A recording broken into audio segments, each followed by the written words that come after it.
Hello, welcome to Bluebell Storytime. I'm Miss Mandi from the BBCML Memorial Library here in Sylacauga. Well, coming up is April Fool's Day on April 1st. And the first book I want to read is about that. It's called Barnyard Fun. I'd like to thank the author, Maureen Wright, and the illustrator, Paul Wright, and the publisher, Amazon Children's Publishing, for allowing me to share the book with you.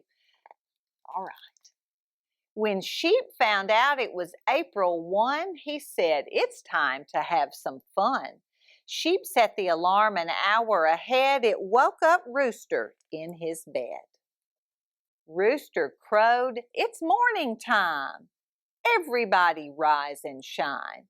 "April Fools," the old sheep said, "what are you doing out of bed?" When Sheep found out it was April 1, he said, "I've only just begun." Sheep took a can and closed the lid, then ran behind the hay and hid.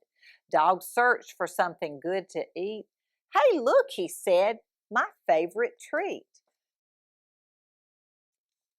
Suddenly 3 snakes popped out. The young dog barked and jumped about. "April Fools," the old sheep said, "are you still waiting to be fed?" When Sheep found out it was April 1, he said, "This joke is lots of fun." Sheep took a box, flat and wide, and frosted both the top and sides. The box looked like a pretty cake. No one knew that it was fake.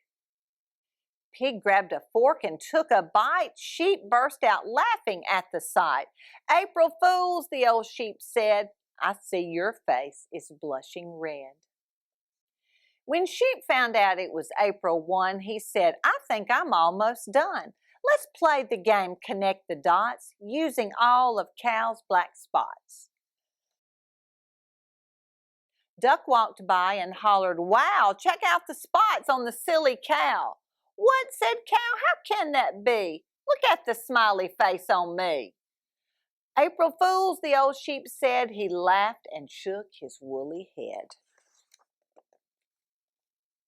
When it was time to go to bed, the horse looked down at Sheep and said, "Aren't you hot in your coat, my friend?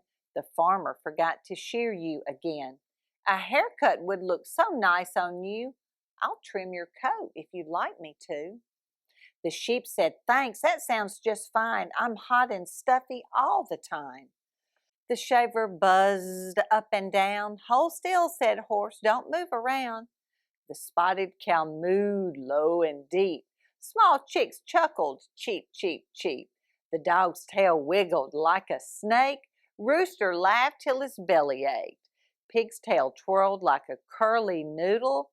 "April Fools," they yelled to the brand new poodle.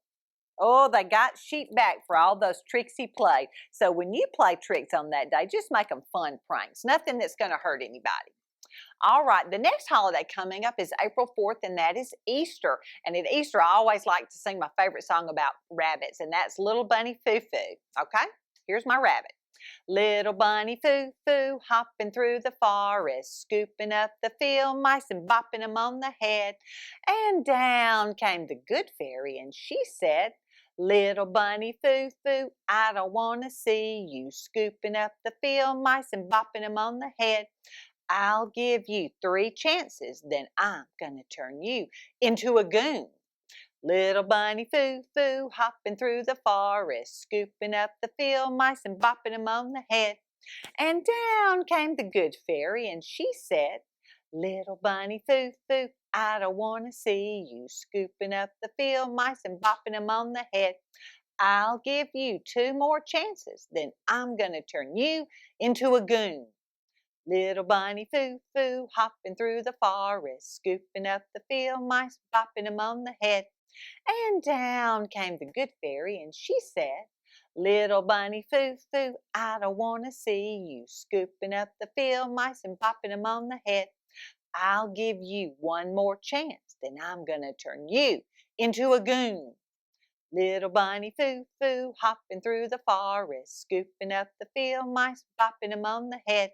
And down came the good fairy, and she said, Little bunny foo-foo, I don't want to see you scooping up the field mice, bopping them on the head.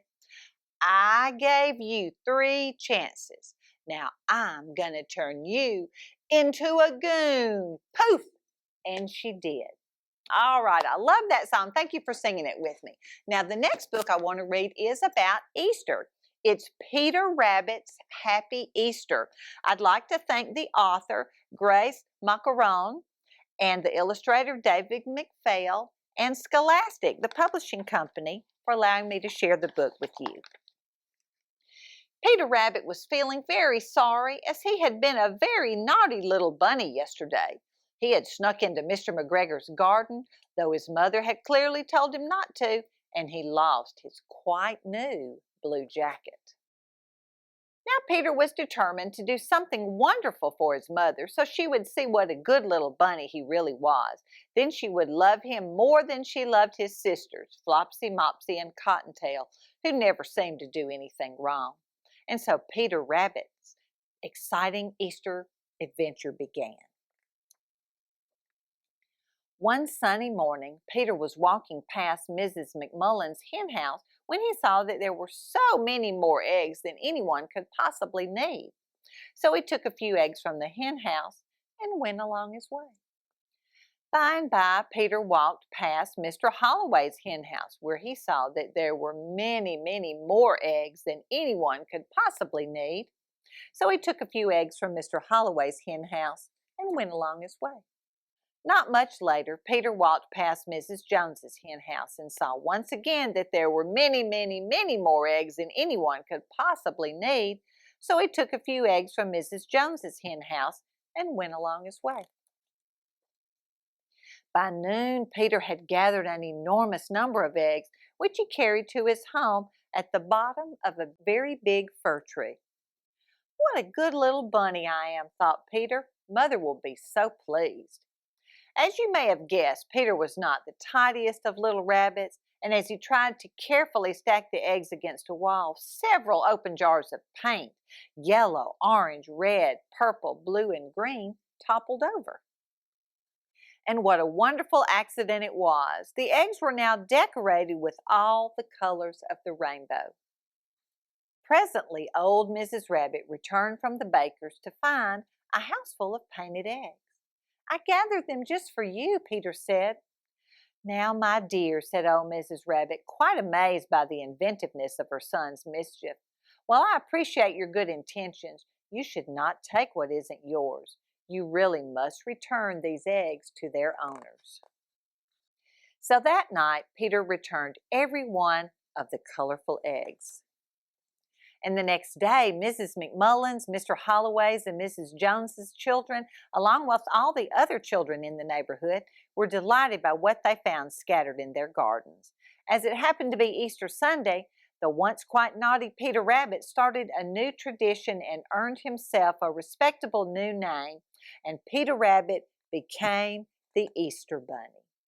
All right, that was a pretty neat story, and I hope you have a wonderful Easter. Thank you for joining me at Bluebell Storytime.